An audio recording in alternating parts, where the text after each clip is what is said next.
कि इंसान के अंदर अभिमान ना हो। अभिमान होई तो मान घट के, स्वाभिमान होई तो मान बढ़ जाई। स्वाभिमान के अर्थ होला भगवान द्वारा देल गईल मान के रक्षा करे। तो भगवान द्वारा देल गईल मान का बा? जन्म दिल बने माता पिता उनकर सेवा करे के चाही। भाई पुत्र हो ओकरो सेवा करे के चाही, पुत्र की पिता के सेवा करे के चाही, पत्नी के पति के सेवा करे के चाही, पति के पत्नी के बात माने के चाही, समाज में आपन बड़ छोट लिहाज करे के चाही, केहू से बेईमानी। एकरा के स्वाभिमान का आ अभिमान ओकरा के कहला कि हम कह देब, हम ना रहब तो तू मर जेबू, हम ना रहब तो हई ना रही, हई ना होई, हम रही तो घर बन गई। ई ना हो, तू ना रह तो वही रहे। धरती बाबा तनी से हट के आगे ना तो पीछे, ई धरती है ये बा, हमनिए के खाली आवे जाए के बा। प्रेम से बोलिए आनंद कंद भगवान की जय। नारायण नारायण श्रीमन नारायण नारायण नारायण श्रीमन नारायण नारायण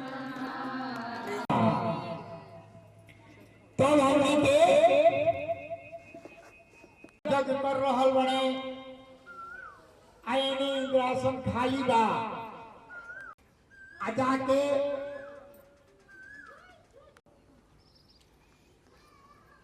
आज हमार लड़का जो बाण सब दर दर के भी आज के पहले जब दानों पर संकट रहे तो तू एको बेर ना कहलू, कैसे कि दानों और देवता दोनों के पिता एके हैं, अमतारी अलग अलग। आई सब दक्ष के पुत्री हल। जीव जानो जितना बड़े सबके उहे हो। कहले कि तू का चाहता है? तो हम चाहत हनी कि हमरा ऐसा पुत्र पैदा हो जो राक्षस के विनाश कर दो। कहले कि तब एकरा खातिर व्रत करे के पड़ी, पयो व्रत।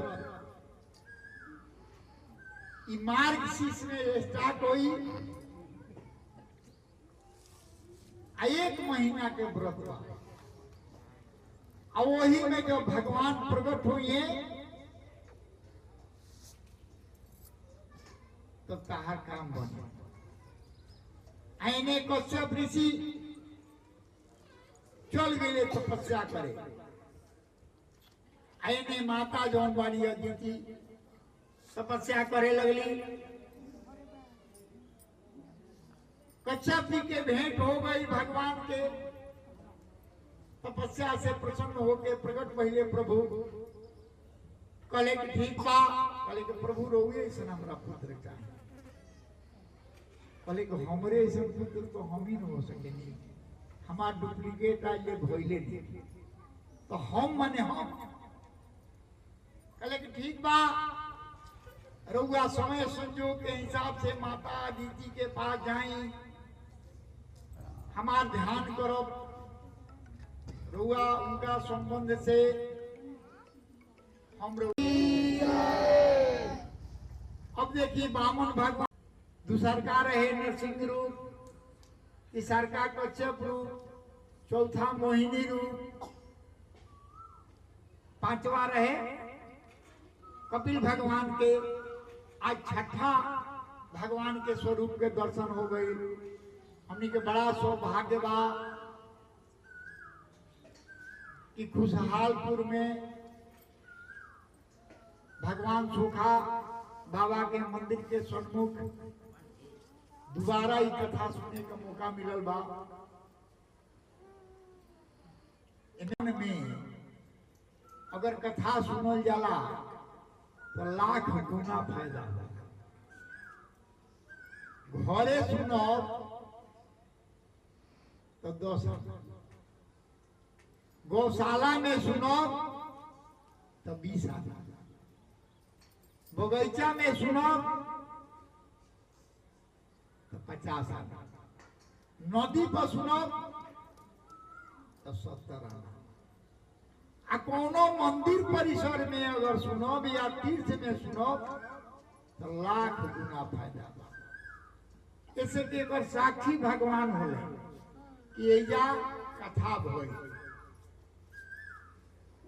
तब बामन भगवान जब अवतार ले ले बने तो उनको छोटे छोटे पैर बा, छोटे छोटे हाथ बा, बिना बार के मुड़ी बा, लंगटे बाड़े, देखे में इतना सुंदर बाड़े कि जौना के वर्णन नहीं थे कोई। अब ये रूप के देख के माता जो बड़ी होती गदगद हो गई, उनकरा ऐसा आभास भई कि अब हमनी के पुत्र के जो संकट बा वो दूर हो गई। तब तक ब्रह्मा जी आके कमंडलू दे देले, केहू आके माला दे देलस, केहू छतरी दे देलस, केहू जनेऊ दे देलस, केहू मेखला दे देलस। आयो बामन भगवान उ लेके उहे नंगे चल देले बारे। एने बलि जोन बा यज्ञ कर रहल बा। सारा देवता डर के मारे कांप रहल बड़े, थोड़ा लोग घबरा गई। अब कहल लोग तब कहले बड़े शुक्राचार्य की तारा एक घमंड में ना रहे के चाहिए। उस साक्षात विष्णु जोन बड़े तारा यज्ञ के ना होके देवे खाती ए रूप के धार। आखिर प्रहलाद जी के खानदान के नूर जब चल दिले बड़े तो शुक्राचार्य पकड़ ले बड़े, लेकिन कहने के ना, जब भगवान सन्मुख अले हाथों कर के हाथ पकड़ के राजा बलि आसन पर बैठे गया। कहीं जाए के जरूरत नहीं थी, हमार नाम राजा बलि हो। अब रउआ एजा पढ़े के इच्छा होगे तो कहीं एगो रउआ खातिर स्पेशल गुरु दे देता। संकल्प करी, कहले कि राजा बलि के द्वारा बामन अवतार भगवान के 3 पग जमीन दान में दिया जाता है। खाली हाथ ना आए, घर भगवान भर रहेला, ओकर बाल बच्चा सुखी रहेला। नंद बाबा के घर में भगवान कृष्ण जन्म ले ले बने। और 10,000 गाय सोना के सींग मड़ाओ आदान को दिल बड़े ब्राह्मण माने हमने की कहो रुआ दिला से हम ना बढ़ो ना घटो। परमात्मा जितना दिए उतने आप का बाबा।